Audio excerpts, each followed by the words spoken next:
Olá, no Repórter Ciência de hoje, vamos receber a professora Letícia Cotrim, da Faculdade de Oceanografia. Ela vai falar sobre a participação da equipe da UERJ na primeira missão científica do navio de pesquisa hidroceanográfico Vital de Oliveira. O cruzeiro que aconteceu entre junho e julho deste ano partiu da cidade do Cabo, na África do Sul, até Arraial do Cabo, no Rio de Janeiro. O navio de pesquisa hidroceanográfico Vital de Oliveira foi incorporado à Marinha do Brasil em março deste ano, resultado de um acordo entre Marinha, Ministério de Ciência, Tecnologia e Inovação, Petrobras e Vale. O Vital de Oliveira possui um grande número de equipamentos científicos, possibilitando a realização de diversos estudos. Durante o cruzeiro, que também teve a participação de pesquisadores de outras instituições, a equipe da UERJ coletou amostras de água do oceano, que já estão sendo analisadas nos laboratórios da universidade. Então, aquelas amostras da água do mar do Atlântico Sul, elas passaram pelo processo de filtração. Então, a gente tem, na verdade, amostras de material particulado, que são as amostras, as partículas que ficaram retidas no filtro, e a análise final vai ser num analisador elementar.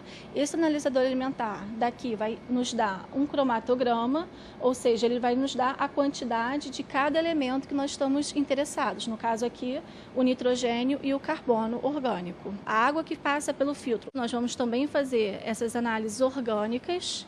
Então, a gente vai caracterizar tanto o material particulado quanto o material dissolvido para quê? Para nós, na verdade, caracterizarmos o carbono orgânico total da água do mar do Atlântico Sul. Outro grupo de pesquisa da universidade estuda a composição do fitoplâncton. Nós coletamos inicialmente com as garrafas, no navio. Então, esse material, essas amostras de água para análise do plâncton, do fitoplâncton, a fração que faz fotossíntese dessa fração do plâncton. A gente faz essa análise porque justamente esses organismos, eles são responsáveis pela ciclagem do carbono. Eles processam, eles na verdade transformam a energia luminosa em energia química, em carbono para os próximos níveis tróficos. Então a gente é capaz de estimar quanto esses organismos contribuem para o carbono total nesses locais.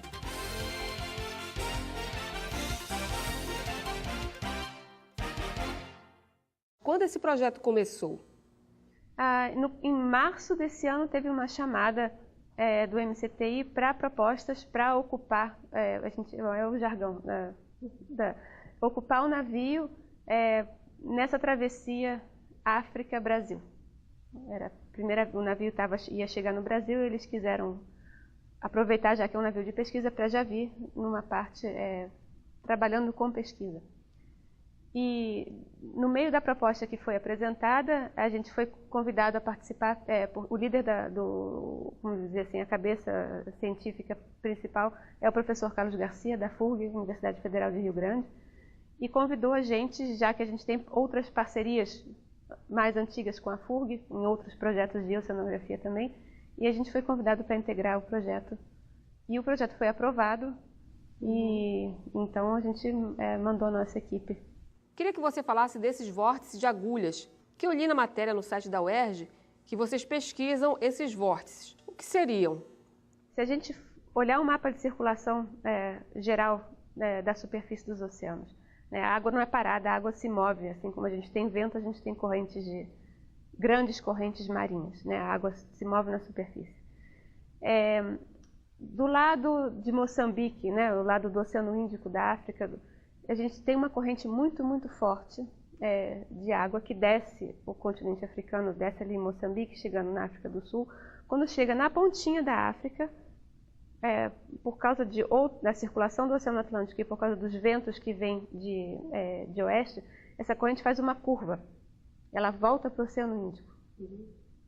E é uma corrente de água mais quente e mais salgada. Na hora que essa corrente vira, ela não faz a curva totalmente, ela solta uma parte dessa água que estava aqui, ela entra no Oceano Atlântico e entra na forma desses vórtices, que são como se fossem grandes estruturas de 100, 150 quilômetros de diâmetro, que ficam rodando, como se fosse um grande rodamuinho. É água mesmo? É água. Até uma determinada profundidade, isso roda no sentido anti-horário, roda assim, e esses vórtices se deslocam e vêm para a direção da costa brasileira. E a presença dessa água que veio do Oceano Índico, que é um pouco mais quente e mais salgada, ela ajuda na grande circulação de superfície do Oceano Atlântico. Se não fossem esses vórtices entrando, trazendo essa água mais quente e mais salgada, a circulação do Oceano Atlântico ia ser um pouco diferente e o clima aqui no Atlântico, né, aqui do lado do Brasil, ia ser um pouco diferente também. Como, além do sal e da água mais quente, vem toda uma parte de organismos, de animais e vegetais, né, do fitoplâncton e do zooplâncton. Eles entram, eles não podem sair, não quero entrar no Oceano Atlântico, eles vão junto nesse grande rodamuinho. Então, é também uma outra fonte de material que a gente chama biológico, vivo e não vivo, que entra também no Oceano Atlântico junto, dentro desses grandes vórtices, que são os vórtices da corrente das agulhas. E a trajetória do navio da cidade do Cabo até o Brasil veio seguindo essas grandes estruturas. E a gente não consegue ver visualmente, não dá para ver aqui a água mais quente, aqui a água mais salgada. A gente usou dados de satélite. Do satélite a gente consegue ver a diferença de temperatura e a diferença na altura da superfície do mar também. E a gente veio seguindo, a gente marcou 3 grandes vórtices e estudou a fundo. Então a gente tem fora do vórtice e dentro do vórtice várias estações de coleta de água para a gente entender como é que a distribuição dessas propriedades físicas, químicas, biológicas da água do mar dentro desses vórtices. Então, o que traz, quanto traz, como traz. E assim, qual é o trabalho dos alunos de graduação, de pós, nessa atividade?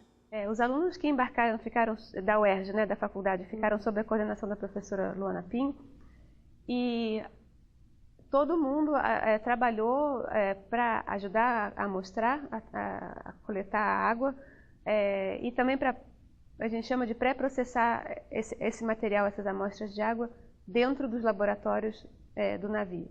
Então, para algumas amostras a gente precisa pré-filtrar a amostra, então a gente coleta, a água vem no navio em umas garrafas especiais e isso é levado para o laboratório, a gente passa por filtros específicos, e dependendo do tipo de amostra que a gente quer fazer, a gente recolhe ou o material que ficou filtrado ou a água que passou pelo filtro. Então, esse material foi armazenado, a maioria fica congelada no navio, nas câmaras frigoríficas do navio, e a parte do fitoplâncton também tem todo um procedimento de filtrar, e a conservação é um pouco diferente, que precisa, além de um freezer muito frio, então ficou preservado em nitrogênio líquido. Isso é importante para saber mais informações que irão influenciar no clima. No clima, na biologia, como o funcionamento, a gente chama de funcionamento biogeoquímico do Oceano Atlântico Sul. Qual é a programação a partir de agora? A ocupação do navio daqui para frente vai ser via editais. Então, a Marinha, junto com o Ministério de Ciência e Tecnologia, provavelmente vão lançar editais para novos projetos para usarem o navio. E a intenção que a gente tem é, lógico, quando, numa nova chamada para projetos, a gente vai participar, a gente tem outras ideias para trabalhar, não precisa nem tão longe, mas a gente tem outras ideias aqui na região sudeste e sul do Brasil, outras questões também que envolvem a biologia, a química e a influência que isso tem no clima, e a gente provavelmente vai mandar nossos projetos com as nossas ideias. Queria que você falasse sobre o apoio. Tem o apoio da Petrobras, quais seriam os outros? Bom, uma parte da logística, uma grande parte da logística foi financiada pela Universidade Federal de Rio Grande, pela FURG. A gente teve apoio também financeiro do Ministério de Ciência e Tecnologia. A Petrobras colaborou com uma grande parte, alguns tipos de instrumentos específicos que foram usados para fazer determinadas medidas ao longo do trajeto. E a empresa Pró-Oceano, que enviou também flutuadores, a gente chama, que medem temperatura e salinidade e mandam esses dados em tempo real, também enviou esse material para ser usado nessa travessia. Tá bom, professora. Obrigada pela sua participação no Repórter Ciência. A gente agradece. Obrigada. E o Repórter Ciência fica por aqui. E para entrar em contato com a gente, basta escrever para repórterciência@gmail.com. Até a próxima!